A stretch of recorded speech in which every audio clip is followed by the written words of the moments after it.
ইরানকে আরো কঠোর হুঁশিয়ারি দিয়েছেন যুক্তরাষ্ট্রের প্রেসিডেন্ট ডোনাল্ড ট্রাম্প।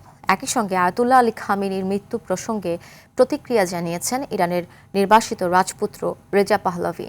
এদিকে খামেনিকে হত্যার প্রতিশোধ নেয়ার ঘোষণা দিয়েছে Islamic revolutionary guard corps IRGC। এদিকে ইরানে হামলার তীব্র নিন্দা জানিয়েছে রাশিয়া ও চীন। বিস্তারিত আরাফাত ইয়াসারের রিপোর্টে। গ্লিটারের টুইন লেমন ও অ্যান্টিব্যাকটেরিয়াল ফর্মুলা বাসনকে চকচকে জীবাণুমুক্ত করে আমাদের দেয় গ্লিটার গ্যারান্টি। নিজ সামাজিক যোগাযোগ মাধ্যম ট্রুথ সোশ্যালে এক বিবৃতিতে ইরানকে পাল্টা হামলা থেকে বিরত থাকার আহ্বান জানিয়েছেন মার্কিন প্রেসিডেন্ট ডোনাল্ড ট্রাম্প। তিনি বলেন, ইরান যদি আর হামলা চালায় তবে যুক্তরাষ্ট্র নজিরবিহীন শক্তি প্রয়োগ করবে। তার এই সতর্কবার্তার পর পরিস্থিতি নিয়ে আন্তর্জাতিক মহলে আলোচনা শুরু হয়েছে।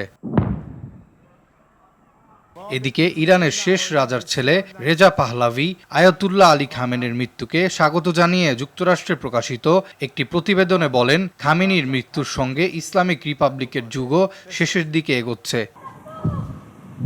ইরানের সরকারি বার্তা সংস্থা ফার্স্ট নিউজের বরাতে জানানো হয়েছে, সর্বোচ্চ নেতা আয়াতুল্লাহ আলী খামেনিকে হত্যার প্রতিশোধ নেয়ার ঘোষণা দিয়েছে IRGC। তারা আরও হুঁশিয়ারি দিয়ে বলে, খামেনির হত্যার সঙ্গে জড়িতদের কোনোভাবে ছাড় দেয়া হবে না এবং দেশি বিদেশি সব ষড়যন্ত্র নির্মূল করা হবে। ইরানি রাষ্ট্রীয় গণমাধ্যমের দাবি, যুক্তরাষ্ট্র ইসরায়েলের হামলার জবাবে ষষ্ঠ দফা ক্ষেপণাস্ত্র ও ড্রোন হামলা চালাচ্ছে IRGC। এতে ২৭ মার্কিন ঘাঁটি, ইসরায়েলের টেল নফ এয়ারবেজ, তেল আবিবের হাকিরিয়া সামরিক সদর দপ্তর ও একটি প্রতিরক্ষা শিল্প কমপ্লেক্সে হামলার কথা বলা হয়েছে। আরও কঠোর প্রতিশোধ নেয়ার হুঁশিয়ারিও দিয়েছে তারা।